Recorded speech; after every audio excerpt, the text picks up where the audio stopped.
Hi, good morning, good afternoon, and late afternoon for all of you, the participants for program Visual Ethnography. Okay, so here you will learn about the application of visual ethnography for designing games. Yeah, maybe for about 60 until 75 minutes, you will be with me. So my name is Lucia Krisnawati. I am a lecturer at Universitas Kristen Duta Wacana Yogyakarta in Indonesia. Specifically, I'm at Department in Informatics. My basic or my specialty is actually in artificial intelligence and in machine learning. Games is not my specialization because I'm doing artificial intelligence in text, which is famous now. It is called natural language processing. But by the way, when we designing game is totally different from developing game. Yeah, but developing electronic games, we need artificial intelligence and machine learning, which is actually included also in my field of my specialization. But here I will not talk about the technology or technical things because all of you comes from different field of study, so just make it easy how to design games and what is the element of developing game and so on, and we learn about this today, and especially how to apply visual ethnography method in designing game. So first of all, let me remind you to the game. So what comes first on your mind if you heard the word game? Yeah, because we are coming from a different generation. Of course, I'm referring you and me. So maybe we have a different concept about game. Yeah. So try to look at this. Do you still remember what kind of game it is? Yeah. Or when you were still a child or in your childhood, did you play this game? And this game is played in early childhood until seniors, yeah, or you call it senior, but in Indonesian we call it lansia. Yeah, of course, this is a memory game. So it trains our memory about two pictures, and then we flip out all of the games and then we open it. Each player open and then flip it out, and then we try to remember which card has exactly the same picture with the one that we have been opened. And then if we collected the most set of the pictures, it means we become the winner, yeah? So, and then do you recall also this, but I think if you are from Asia, so like from Indonesia, Philippines, I think, I'm not so sure whether in Philippines you play this game, but if you are from India, so I think you have also this game, yeah? So we play this game, when I was a child, during my childhood, I played this game, but I'm not so sure about you. What about you, your generation? Maybe you play different games than this, yeah? Because you have been born in the time of computerized and electronized game, and maybe you learn about the PlayStation and so on. And this one, this game is played outdoor, and I think it is over around the globe. We can find this game, which is hide and seek. Yeah, it's really what we call it. Whenever in every country, children play hide and seek. Yeah, with different name, of course. Yeah, and different rules of game. And even, for example, in Indonesia, in Yogyakarta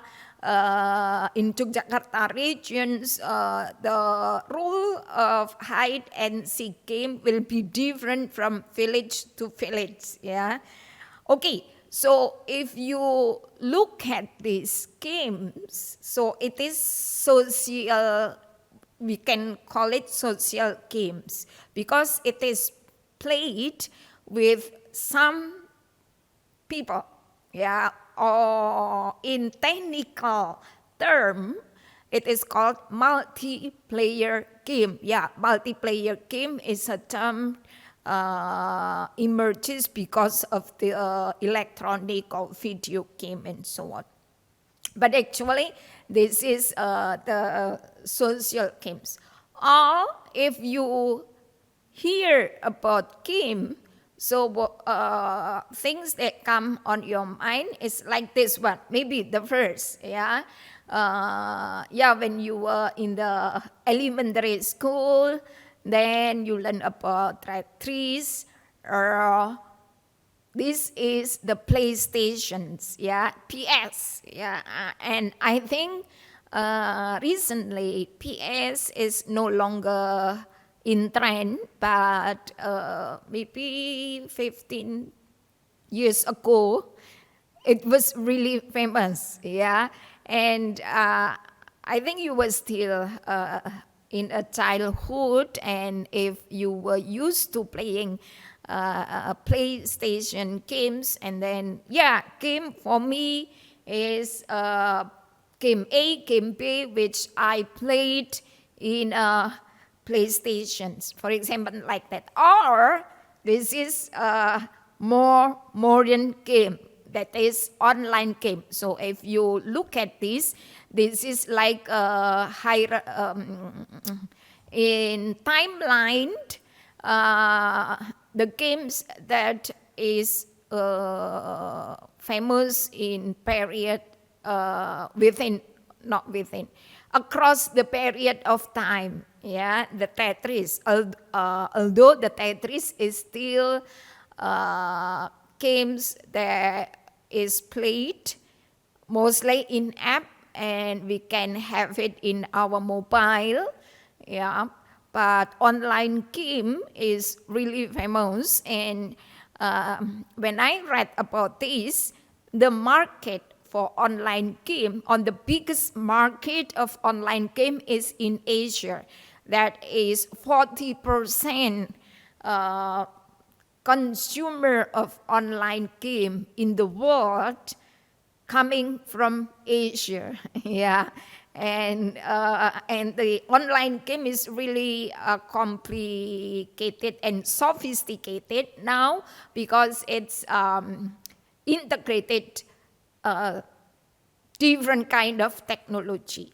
Okay, so we don't talk about the technology, and we look at about or we look at the word game from a corpus linguistic point of view.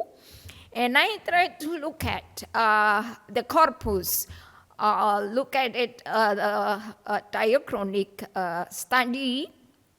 And I just hit the Time magazine corpus, which has collections from Time magazine in 1920 1923 until 2006. And it's amazing because the word game, undergoes a shift of meaning from time or from decades to decades. But still, the games, for example, in the alley of this corpus in 1923, the word games refer to either to sport or a form of play. Play in a literal meaning, playing just like hide and seek and card game and so on, or figurative meaning. For example, in politics, usually they use the word game referring to play for political things. Yeah, that's the meaning of game from actually maybe from early decades or early 20th century. But when we go on until the 21st century, so it has a safe meaning. So I hate to Google corpus. So if you try to look at the Google corpus or corpora and try to find the engram, so in this case, I try to get the corpus from 1800 until 2019. You can see I try to find electronic game because I use 2 grams. N-grams means N is a variable that you can define whether it is 1, 2, or 3. If 1, it means you try to find one word only, but 2, it means you try to find the use of 2 words. Okay, so I try to get the electronic games, and you can see the use of the word electronic game is started in, it's too small, I cannot read it. It started from 1970s or 1980s, and then it goes up and until 2000, the decade of 2000s, and it drops in decades of 2010s. Why it drops? Because you look at about this, it's a video games, Okay, so it's the graphic rises up from 1970, 1980s until 2019. It goes up. So video games, and it happens also to online games, So if you look at the decades and the use of these phrases, there were no phrases of this found in time in Google before in Google corpus before 1980. But I think it started in 1980s, and then of course online it started from 1990s until up to now. So the rise is so significant if you look at that. So it means now the market of game is dominated by the online games on the video games, and the electronic game like PlayStation and so on has been left, Yeah, that's the technology and the games. And I think actually I like to have a dialogue with you, for you, and I think from this it gives me a description about you also being the generation who are different from me. So maybe this is when you hear the word game. So what comes first on your mind is video games or online games? Maybe. So this is just my interpretation and my assumptions. Okay, but there are games that are really popular around the globe or in the world, like Uno. So this is card game, and this is still played traditionally, or with the snake and ladder games, on the Monopoly, yeah. And then this one, Scrabble. I think before the COVID period, you were still playing also this game when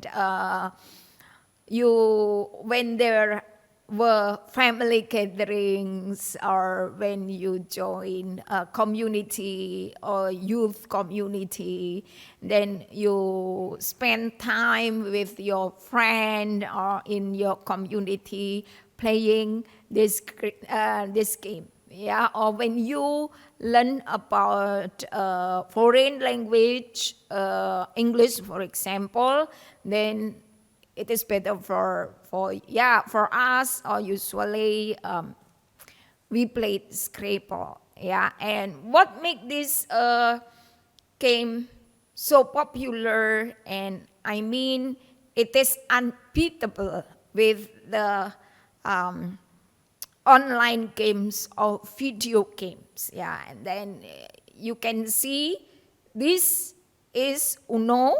This is the I cannot highlight this. Okay, if you look at the top left game, it is Uno, and it's really fun to play Uno with, for example, 4, 5, until 8 people to play this. And then you see that it is made online. Yeah, I think just try to look at the online version first. Okay, we can play the game or the online game now.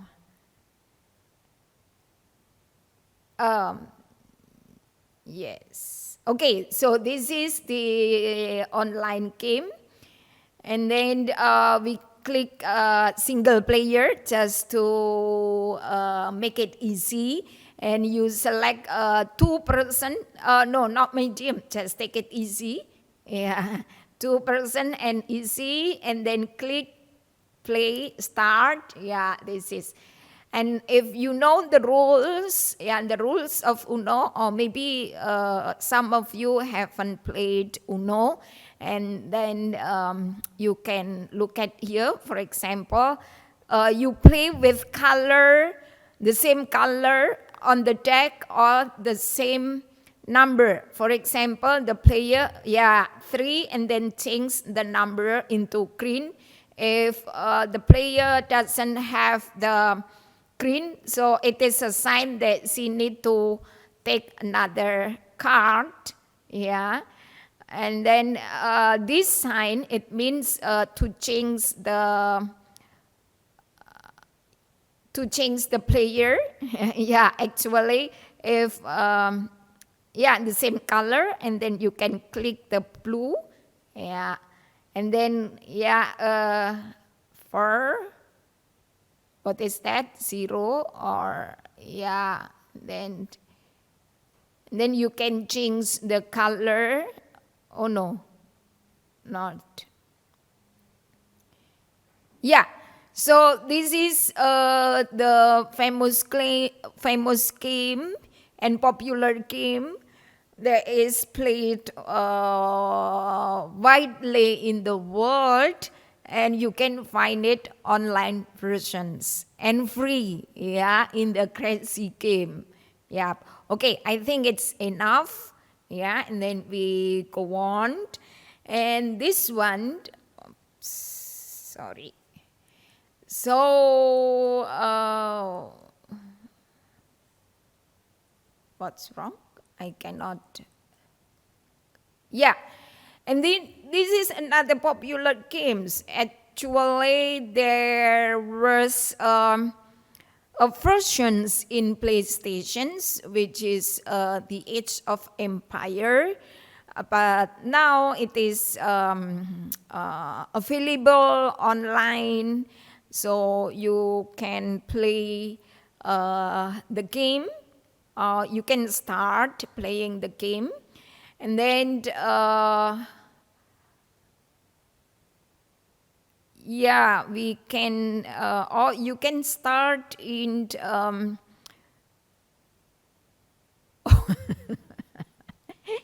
Just started on minute once. Yeah, yeah.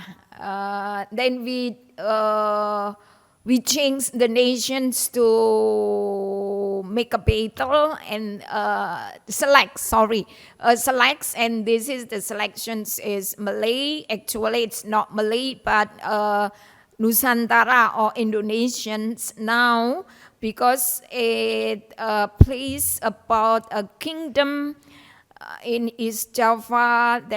It was an empire. It is called Majapahit, whose regions covers current Indonesian, and then Malaysia, and some of southern Philippines, and also Thailand. Yeah. So that's from history, because the Majapahit was also a great empire, and the history was also written in the Chinese books or history. Yeah. So first of all, if you play in this Age of Empire, of course you select two nations which will have a war, yeah, and then you build the civilizations by building a village, and then you raise cattle, and then if you go on until and then build castle, and then farming, yeah, and then go on, and then now, yeah, this is building houses like that, and castle, and you can skip until the minutes about the war, yeah. And then you build army, for example, the archer, yeah, there, the archers, and then the army, yeah, and then, yeah, that's the civilizations that it begins from nothing, and then you build the village, and then the army for security, and then war.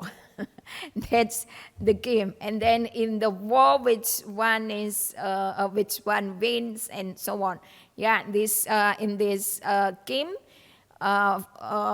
we chose Malay, which is actually what I told you before, and Vietnam. So Malay against Vietnam, the war.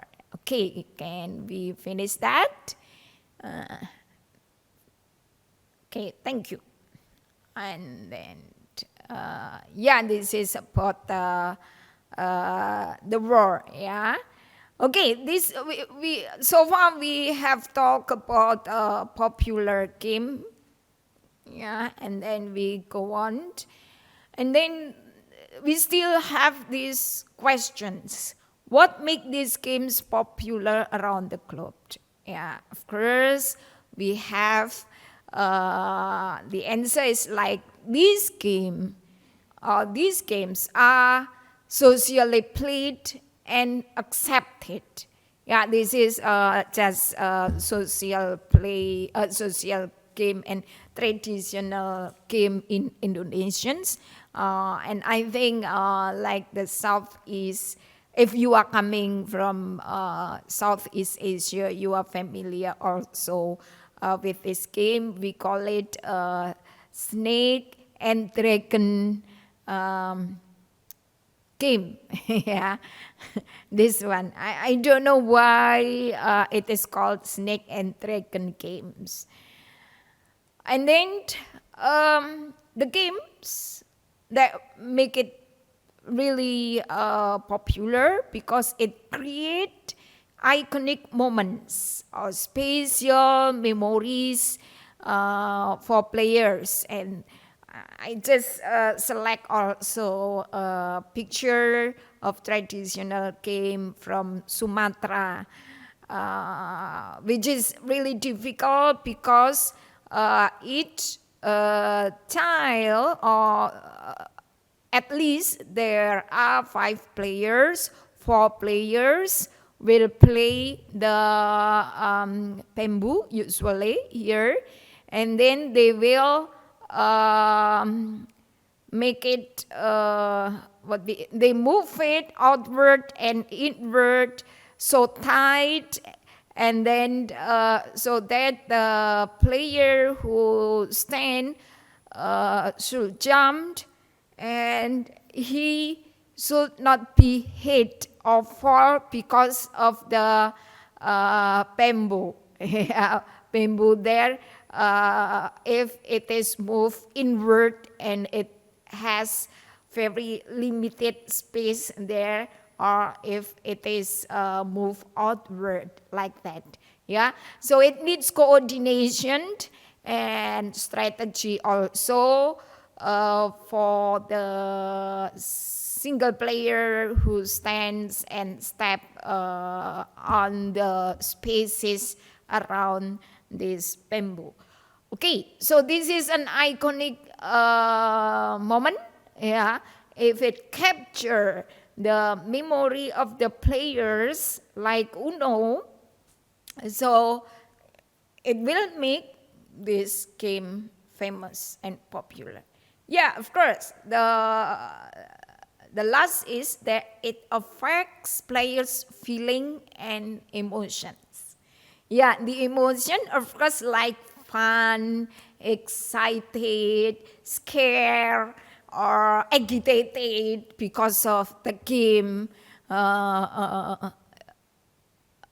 Any kind of feeling that can be roused by playing this game. Yeah, and so, and then the narrative, the story, the scenario, yeah, that makes, whether it is dull narrative or dull scenario, then it makes the player bored so easily and so fast. Yeah, and then utility and practicality. Yeah, but actually there are many online game that has no utility at all, but they are still famous. Yeah, why? Because maybe the other, or for example, it create memories for the players and arouse feelings, emotion, and the narrative is really good. Yeah, so that's why this game are so popular, and it lasts decades. Yeah, from I was really young until now. Yeah, it's still played. Okay, if we learn about the game design. So what are the elements of the game design? So Shell defined there are 4 basic elements of game design. The first is mechanics. So what is mechanics here? The mechanics here is that how we define the rules, how the game is played, and so on.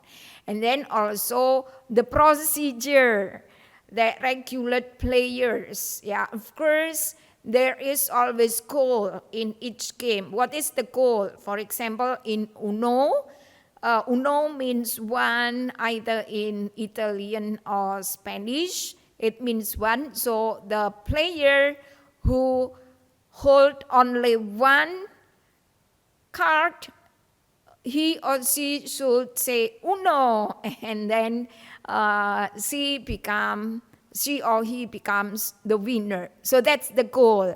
So until reducing the number of cards until one card left. Yeah. So that's the mechanics. Yeah. And then the aesthetic. So the pictures. And the aesthetic is so important because it's correlate positively with the player's experience, yeah. And then the memory, yeah, because if it is the picture is well drawn, on the game has really well animated, then the player will like it, of course. And then the visual aids and technology is needed also to immerse the player into the game. Yeah. And the visual aid will help the player also to remember, of course, about the rules and so on. And then the story. What is the story? A series of events throughout the game. And then the plot. The plot is how the game is played. Yeah. If it's social games, and then how to arrange one player to another player it's not only about the story, but also the context, the context how to play it. That's the story, and then the technology. So the technology here doesn't refer only to video game, online game, or the PlayStations if we coming back to the decades before, but also if it is printed like a board game like Uno, for example, or snake and ladder games. So the technology that is used to realize the game or to make it game real and that it can be played. So it's a choice for us. Yeah. Okay, that's the basic elements of game. And then if this element, and then the question is, when we apply the visual ethnography, because so far we haven't talked about visual ethnography, so which element that we can apply the visual ethnography? Of course, we can apply on mechanic, aesthetic, story, and then we just omit the technology. Yeah, and then you can see here, to create or develop a game, it is a multidisciplinary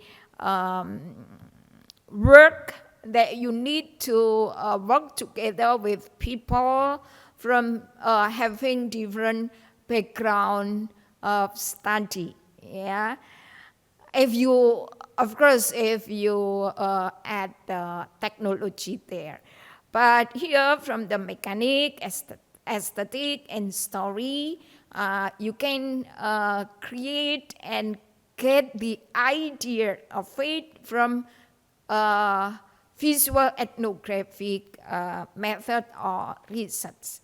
Okay, and then Ahmad, this is still in a recent paper, added that the elements of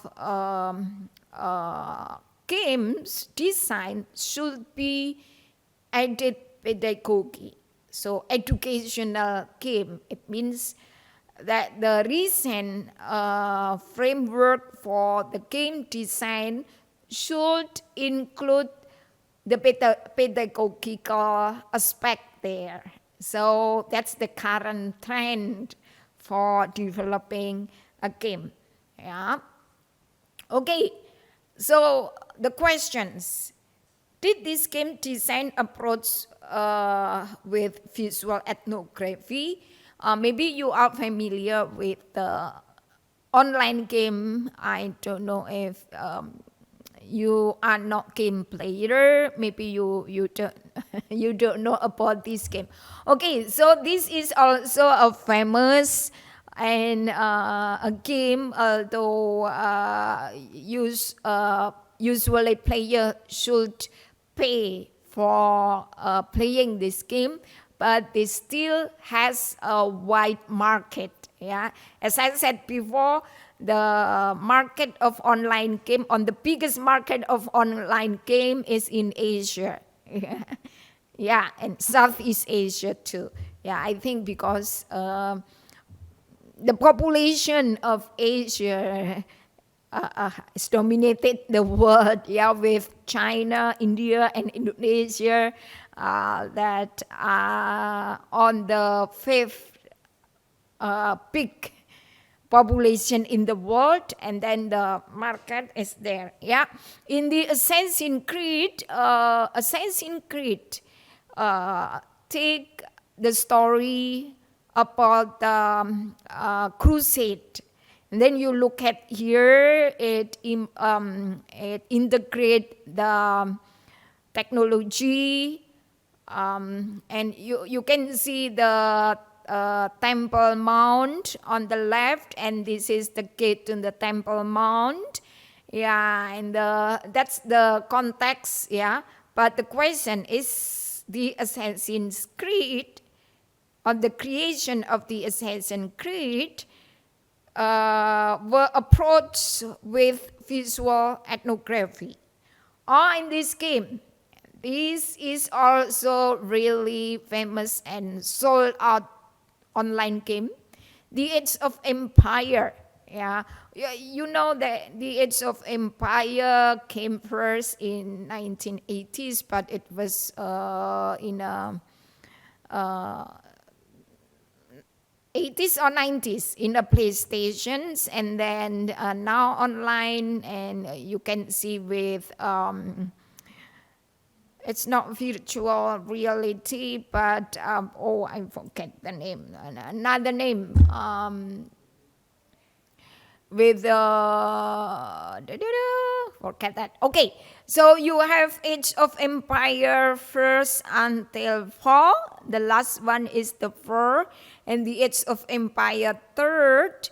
It's about the United States civilizations. So you know the aesthetic is really, really good here, and it seems so real.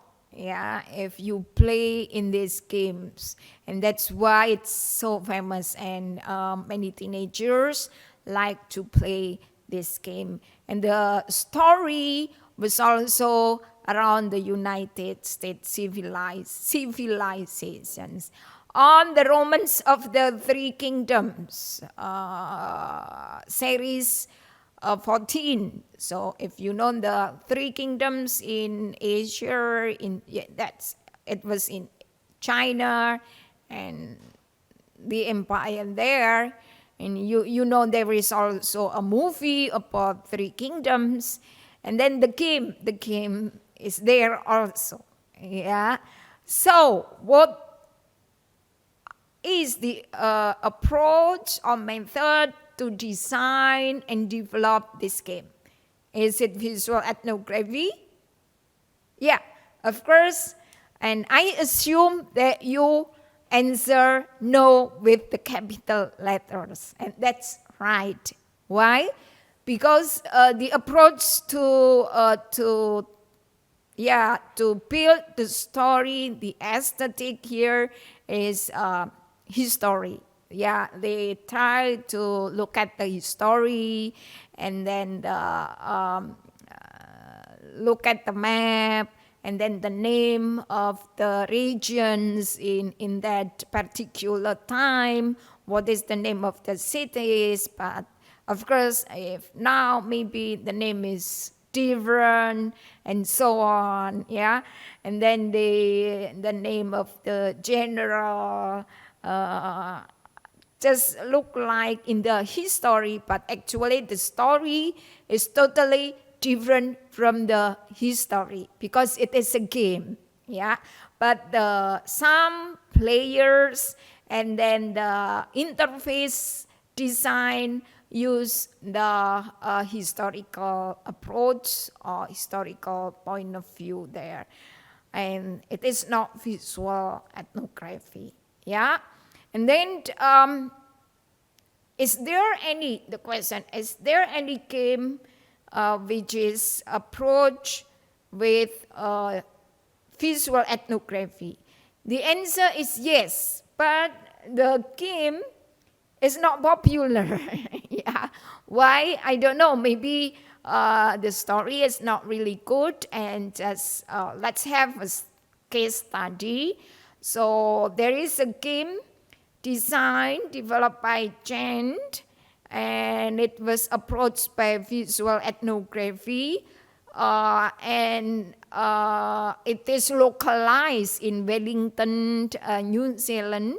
And what is the problem? Because, so the background is that Chen add the pedagogical aspect in the games. Or maybe it's that make this game is unpopular.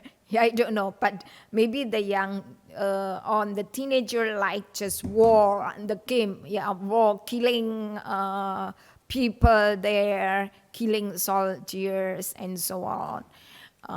But this game, so the problem is like here, cycling and walking is a healthier method of transportation, and it is friendly, environmental friendly, compared to car. And then if we relate it to the current issues with the climate change, so actually cycling is environmentally friendly and healthy for the people to commute. But in Wellington, so implicitly, although there is no rule, but actually through this research, implicitly there is a hierarchy of road users. The top is the car drivers. This is the car drivers is on the top, and then followed by motorcycle riders, and cyclists is being the last on the bottom. I think it's the condition in Wellington is just the same in Indonesian, and I don't know what about it in Philippines, Thai, and in India, but in Germany, I think cyclist has more right, because there is a specific line for cyclists, but like in our countries, in Indonesia, there is no special line for cyclists. Okay, and then there is also implicit social contract between road user. And what is the contract? So like the cyclist being on the bottom of the hierarchy, so usually the cyclist almost has no space. If there is a traffic jam, it's really really chaotic here. So the car driver could be really we drive on the link, so really on the link side. So there is no space even for motor riders and cyclists. So this is the implicit social contract there. So actually, it should be, for example, if I'm talking about the Indonesian context, the left side of the road or the space should be for motorcycle. Yeah, if there are two lines and usually there is only half meter space on the right, it should be for motor riders or cyclists. Yeah, but sometimes this contract will be forgotten when there is a traffic jam. Yeah, people just want to occupy all spaces, or for example, the car drivers. Yeah, and these make the conflicts, yeah, between road users in a shared road, like as I explained before. Yeah, and I often see that actually there is a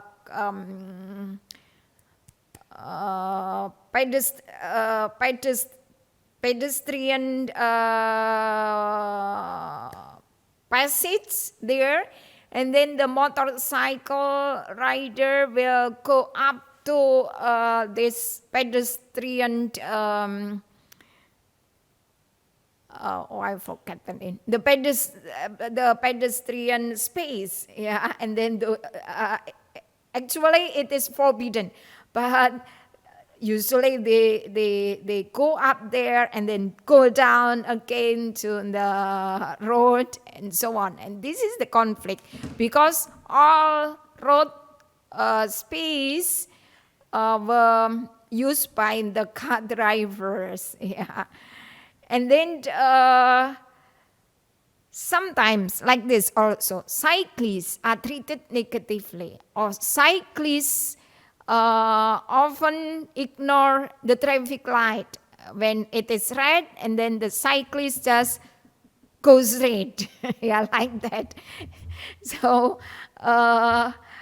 this is the behavior on the road, and the hierarchy creates this association between road user and creates the group us against them. Us here, for example, the cyclist, and then them is the car driver or motorcycle rider, us, and then them is the car driver. So sometimes I drive a car and I ride motorcycle too, and I shift my role.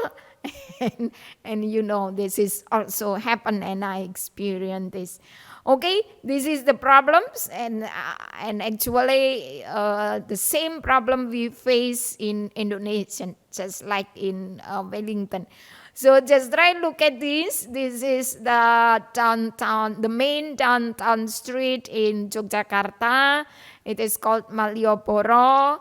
So during the pandemic, it is not so crowded there. And then you can see there is a bus, a rickshaw, and a motorcycle. But if you look at the picture on the right side, there are so many motorbikes there being parked there. But then you can see only there is one bicycle that I circled in a red cycle. Yeah. I highlighted in a red circle. So there is one bicycle among tens or maybe hundreds of motorcycles. Yeah, this is different from this picture, of course. And then I took this picture when I was in Groningen, Netherlands, that in front of the train stations, there is a park place, and then you can see what are there bicycle. Yeah, it's not motorcycle like in our country. Yeah, and then we go back to our case study, how to use the visual ethnography to design the game by 10. So what is the aim to develop this game? So to deconstruct public perception that cycling on the road is dangerous, because people in Wellington or in Australia, New Zealand, they have perceptions that cycling on the road is really dangerous. It's different from the Netherlands, for example, or in Germany. And then the most important aim is to stimulate the awareness that cycling becomes safer when there are more cyclists. Yeah, just like you look at here, there are more cyclists, and it will be safer. And then addressing the social relation conflict between road users through a game, yeah, not through advertisement or announcement or anything, but through educational game. So actually, the game is really good. The aim of developing this game is really good. And how to apply it? To apply the visual ethnography method here. So visual ethnography is used to gather the information and data. The data here is gathered by tracking the commutes of 12 respondents. These 12 respondents consist of 6 drivers and 6 cyclists. Oh, I miss S there. And then when the cyclists or the car drivers, the car drivers is easy because they just put a camera on the rear and the front of the car. But for the cyclists, they were equipped with a wide-angle lens camera mounted on the head here, yeah, on the helmet, yeah. And then there was also a GPS which tracks the respondent geographical locations for duration of their commutes. So the data here is used to gather the contextual time, location, and speed during the commutes. Yeah, and then the respondents were filmed for 3 months. Yeah, because they tried to see the pattern or behavior patterns of the commuters. Yeah, and beside the visual ethnography methods, so the respondents were interviewed. Okay, and then after the data was gathered and analyzed, and then how to map it into a game. So the game here is like a traffic, playing traffic as a game, and then the key element, if you remember the key element of game, so the system here, in the system, and who are the players? Yeah, the players here play a role as an object, and then their vehicle is as the attribute of the object. Yeah, and then the context of play, So the road architecture will become the environment of the games, and the internal relationship will be built from data gathered from the players to build the players' relationships there. And then the game should have levels, level easy, medium, or hard. Then what at the level here on the difficulties? It's about the weather and the road conditions. In Wellington there is also winter and so on. But maybe in tropical area like Indonesia, the weather is just rainy season or dry seasons. And the road conditions, whether the road has many potholes or it's really smooth roads and so on. And then the players, car drivers, motor drivers, cyclists, and pedestrians. So they define 4 players here. And how to raise the conflict? So the conflict will arise from players with divergent methods of achieving similar goals. That's common because conflict rises when we want to achieve the same goal, but we have limited resources. So the game will be developed using this principle. What a pity is that I tried to find the app and the app of this game on the website. It was written in the paper about the website, but the website is no longer existed because I think the game the game is not so popular, or when it is sold, not so many people try to play or to buy this game. But if we look at here to how to apply the result of the visual ethnography research into a game, and then the rules, because how to define the rules. The rules was adapted from the traffic laws. So traffic laws will be as explicit and formal rules, but there are also implicit and informal rules, such as I think it is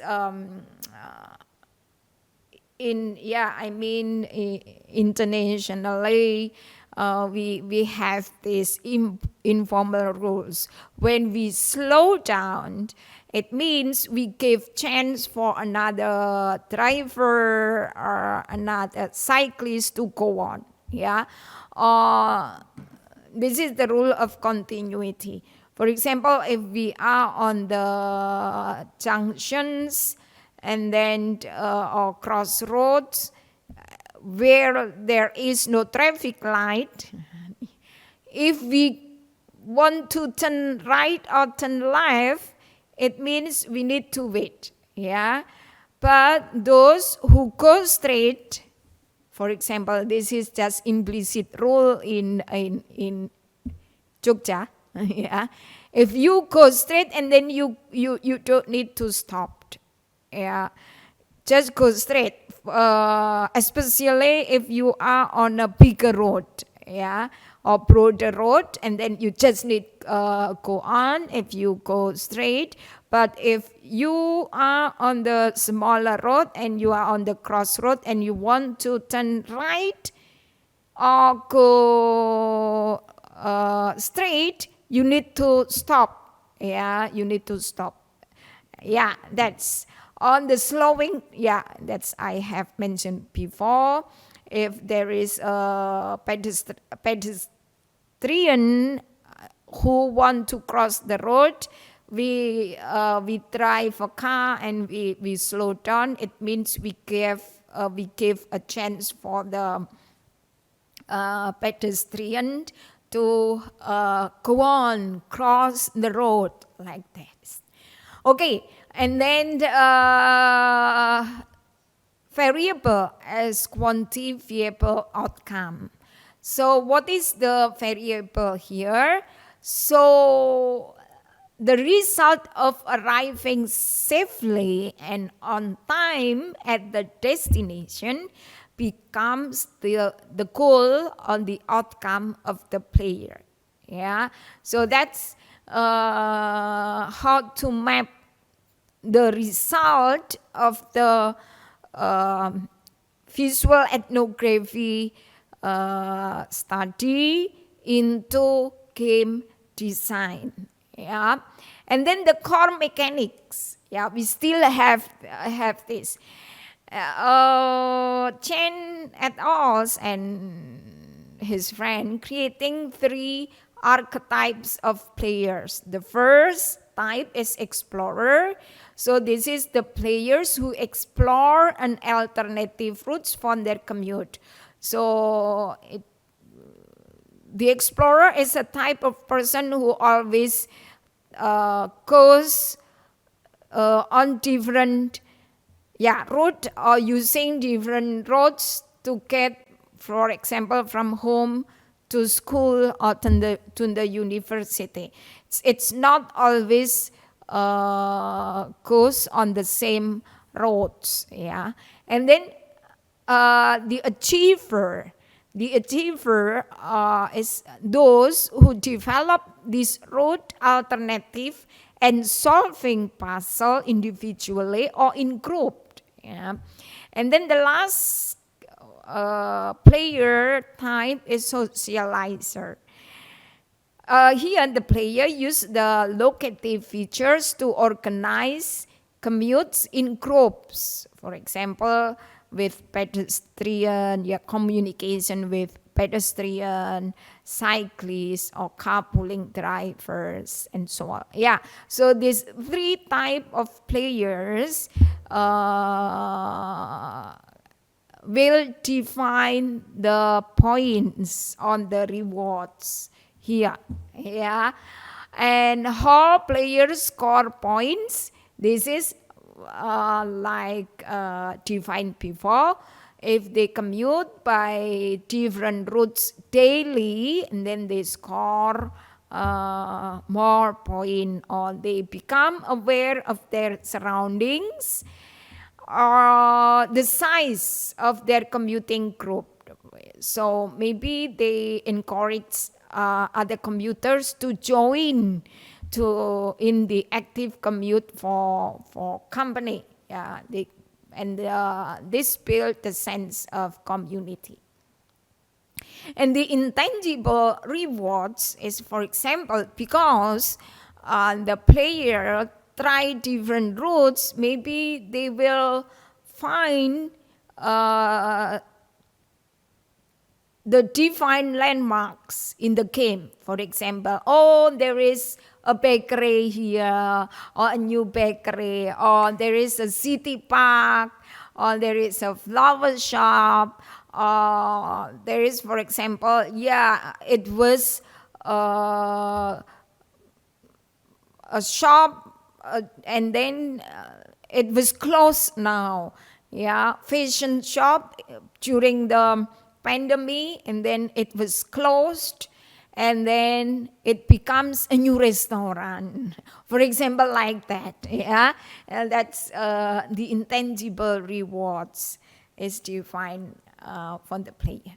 Okay, let's have a comparisons between but I'm really sorry because I cannot find this game that was designed really well, with well research, but the prototype of the game cannot found in the internet and so on. So I cannot show it to you. This is the game, and let's play. Just have a comparison about the traffic game. Yeah, this is in a highway. So you can find it also in Crazy Game, and it's free. Yeah, it's a little bit okay. Just play it. Yeah, and then which one we choose, whether you choose one way or two way. So it's better to choose the easiest one, the one way. It depends on your internet connections, yeah. And then you go, and then you get the reward. The reward is you will get that's good. The player is good. Oh, but miss the point. You should click the point, but before clicking the point, then you hit another car. This is accident. But in this game, you can see actually there is no educational aspect or pedagogical aspect, just fun. Yeah, but still you can find it there in internet. Yeah, but I think you can we stop it now for the game? Yeah, and I think I'm still optimistic. Yeah, that because it is a recent trend that we need to add pedagogical aspect in developing and designing game. But what we need to improve is the aesthetic, the story, and the mechanics, so that it will be widely accepted or socially accepted. And this is the points to ponder, about the games here. So there is a myth, that pedagogical games are generally unpopular, but I disagree with this because you see, like memory is still popular, and it is played from early childhood until in the old age, or until we become a senior. It is still played. Yeah, and memory is not only played in Western countries, although the creator of memory comes from Western countries, but the right is sold until we can have it. We can buy in our bookstore. Yeah, and then we need to add fun and aesthetic, and maybe redesign it into a multiplayer role play games for the pedagogical games. Yeah. Okay, so what is inspiring and trend topics currently? So like climate change and environmental friendly behavior can be wrapped up into game. For example, in climate change, building awareness on using renewable and sustainable energy. So how to design and develop game with this topic? So we can do that and get the idea from using the visual ethnography by observing the behavior of our society or people living around us. Yeah, and then to create an environment or green environmental.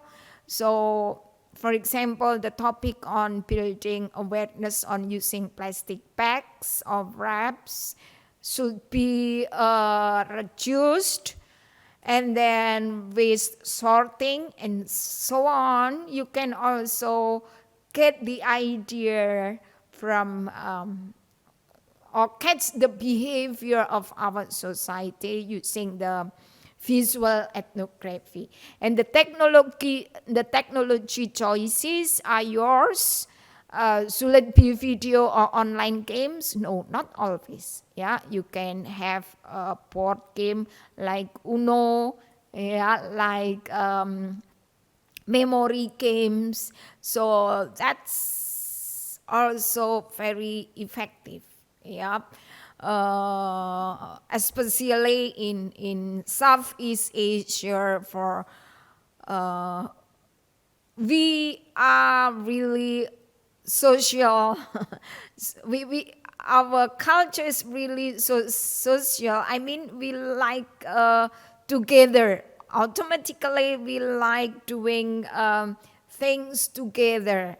Yeah, so it's better to have a game like that, like this, for example, in card and so on. Even in even the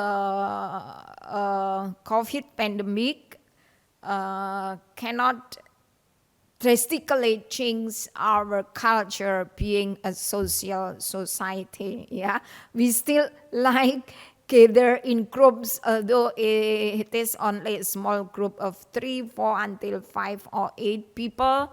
We still have gathering there. Yeah, it's what is COVID? Just like that.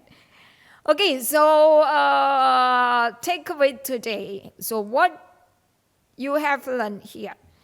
So you have learned about what make games popular around the globe, its element, yeah, and then the game design using virtual ethnography and non-virtual ethnography, and I use it, or I choose the historical approach here. And then you learn about visual ethnography as a viable method for designing a game, addressing a traffic issue.